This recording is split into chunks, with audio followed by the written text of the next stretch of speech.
Hello, and welcome back to Bedtime Stories with Vice Vice Baby, where we will continue Grimm's fairy tales.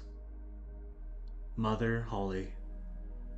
Once upon a time, there was a widow who had two daughters.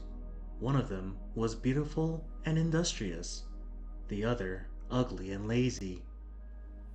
The mother, however, loved the ugly and lazy one best because she was her own daughter, and so the other, who was only her stepdaughter, was made to do all the work of the house, and was quite the Cinderella of the family. Her stepmother sent her out one day to sit by the well in the high road, there to spin until she made her fingers bleed. Now, it chanced one day that some blood fell into the spindle, and the girl stopped over the well to wash it off. The spindle suddenly sprang out of her hand and fell into the well. She ran home crying to tell her misfortune, but her stepmother spoke harshly to her, and, after giving her a violent scolding, said unkindly, "As you have let the spindle fall into the well, you may go yourself and fetch it out." The girl went back to the well, not knowing what to do, and at last, in her distress, she jumped into the water after the spindle. She remembered nothing more until she woke and found herself in a beautiful meadow, full of sunshine and with countless flowers blooming in every direction. She walked over the meadow, and presently she came upon a baker's oven full of bread, and the loaves cried out to her, take us out, or alas, we shall be burnt to a cinder. We were baked through long ago." So she took the bread shovel and drew them all out. She went on a little farther till she came to a tree full of apples. Shake me, I pray," cried the tree. "My apples, one and all ripe." So she shook the tree, and the apples came falling down upon her like rain. But she continued shaking until there was not a single apple left upon it. Then she carefully gathered the apples together in a heap and walked on again. The next thing she came to was a little house, and there she saw an old woman looking out with such large teeth that she was terrified and turned to run away.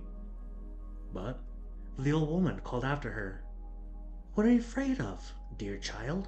Stay with me.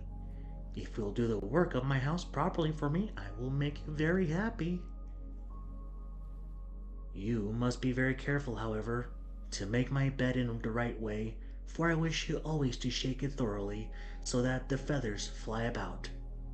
Then, they say, down there in the world, that it is snowing, for I am Mother Holly." The old woman spoke so kindly that the girl summoned up courage and agreed to enter into her service. She took care to do everything according to the old woman's bidding, and every time she made the bed, she shook it with all her might, so that the feathers flew about like so many snowflakes. The old woman was as good as her word. She never spoke angrily to her, and gave her roast and boiled meats every day. So she stayed on with Mother Holly for some time, and then she began to grow unhappy. She could not at first tell why she felt sad, but she became conscious at last of great longing to go home. Then she knew she was homesick, although she was 1,000 times better off with Mother Holly than with her mother and sister. After waiting a while, she went to Mother Holly and said, "I am so homesick that I cannot stay with you any longer, for although I am so happy here, I must return to my own people." Then Mother Holly said, "I am pleased that you should want to go back to your own people, and as you have served me so well and faithfully, I will take you home myself." Thereupon she led the girl by the hand up to a broad gateway. The gate was opened, and as the girl passed through, a shower of gold fell upon her, and the gold clung to her, so that she was covered with it from head to foot. "That is a reward for your industry," said Mother Holly, and as she spoke, she handed her the spindle which she had dropped into the well. The gate was closed, and the girl found herself back in the old world, close to her mother's house. As she entered the courtyard, the rooster, who was perched on the well, called out, "Cock-a-doodle-doo! Our golden daughters come back to you!" Then she went in to her mother and sister, and as she was so richly covered with gold, they gave her a warm welcome.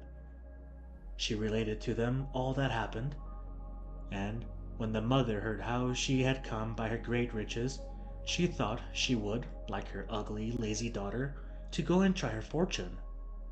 So she made the sister go and sit by the well and spin, and the girl pricked her finger and thrust her hand into a thorn bush, so that she might drop some blood onto the spindle. Then she threw it into the well and jumped in herself. Like her sister, she awoke in the beautiful meadow, and walked over till she came to the oven. "Take us out! Take us out! Or at last we shall be burned to a cinder! We were baked through long ago!" cried the loaves as before.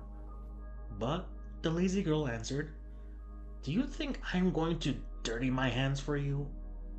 and walked on.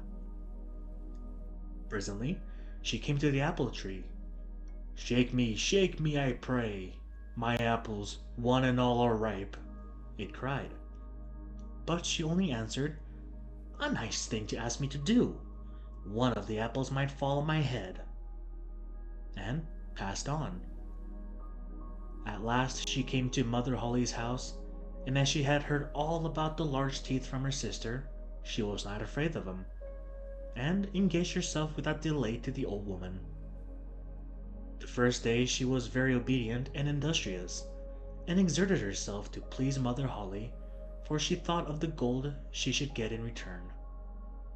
The next day, however, she began to dawdle over her work, and the third day she was more idle still. Then she began to lie in bed in the mornings and refused to get up. Worse still, she neglected to make the old woman's bed properly, and forgot to shake it so that the feathers might fly about.